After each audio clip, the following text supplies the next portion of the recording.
10 жасар Лаура Сағатова 5 жылдан бері ауыр дертпен күресіп келеді. Анасының сөзінше тұңғыш қызы туылғанда 3 келі 600 граммды құраған. Тіпті оның 5 жасқа дейін өсу қарқыны сау балалар секілді болыпты. Алайда кенеттен Лаураның денсаулығы сыр бере бастап, ол төсек тартып қалады. Бүгінде кішкентай қыз жүреді, тіпті тамақтана да алмайды екен. Содан бері анасы 4 жыл бойы қызының дертіне нақты диагноз қою үшін барлық аурухананың табалдырығын тоздырған. Алайда отандық дәрігерлер оған дұрыс диагноз қоя алмапты. Десе де бүлдіршіннің қандай дертке шалдыққанын 2016 жылы ташкенттік ақ халаттылар анықтайды. Бұл генетикалық сирек кездесетін митохондриалды энцефаломиопатия синдромы болып шықты. Өкініштісі, әзірге бұл ауруды емдеудің жолы анықталмаған. Дегенмен өмірлік маңызы бар органдарды сақтау үшін арнайы терапия өткізуге болады екен.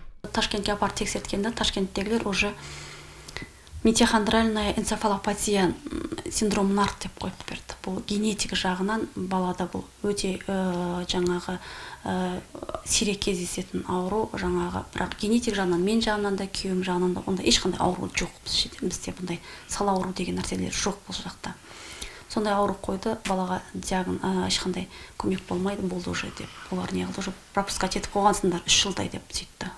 Ауыр сынаққа тап болған ана анықталған диагнозды алып Астанаға аттанады. Отандық дәрігерлер шетелдік әріптестерінің жауабына қосылатынын айтады. Тіпті бүлдіршіннің адам болмайтынын айтып, Айнагүл ханымның соңғы үмітінен де айырған көрінеді. Астанадағы врач, Исматолла Қайырлыбайч айтты, қызың сенің адам болмайды, болды, уже көз алдында солып кете береді, адам қалмайсың сен деді. Кейін мен оған жыладым, сен менің қызымның өмірін өлшеп беретінде, сен құдай емессің сен дедім. Мақұл Қазақстан мені уже бопты, уже қойыпты мені уже қызымды. Мақұл өлетке шығарыпты да Қазақстан. Шамасы келмейді екен емдеуге, шетелге жіберсін дедім мен. Неврологический лечениялар береді. Неврологический лечение бұл көтере алмайды. Өйткені бұнда салмақ жоқ. Мына сүйек пен тер ғана бұда. 10 жасар бала 11 кило шығады. 10 жасар бала.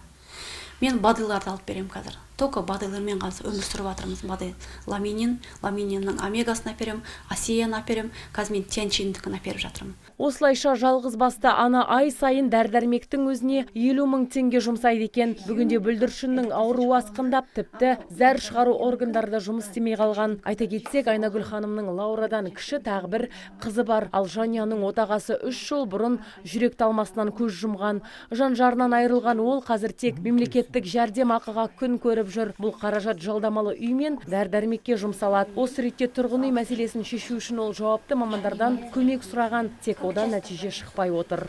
Вы ходили в акимат, обратились к Каюпову, еще кому вы обратились? Кто вам там отказал? Ашырбаева, Гүлнар Ашырбаева. Отказала. Но я сол. Ол еще тағы да мен мазаққа отыр ғой.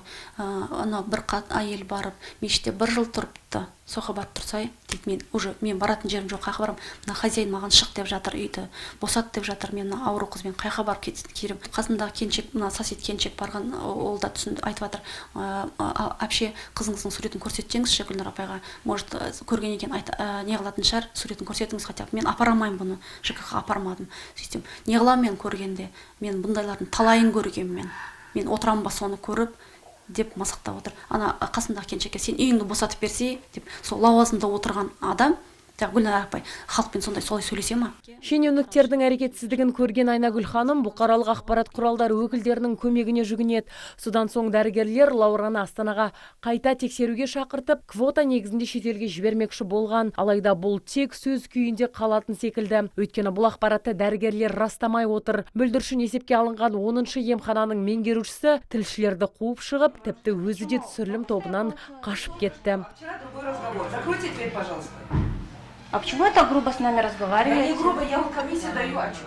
Маманның жауаптан қашу себебін енді тек облыстық басқармадағылар анықтайды. Ал Айнагүл ханым қызының дертіне шипа табылады деп соңына дейін үмітін үзбеуде. Айта кетсек, Лаура 3 жылдан бері үйде оқытылады. Мұғалімдер мен мектеп психологы оқушымен үнемі жұмыс жүргізуде. Бүгінде Лаура болашаққа жоспар құрып, басты арманым министр болу деп отыр.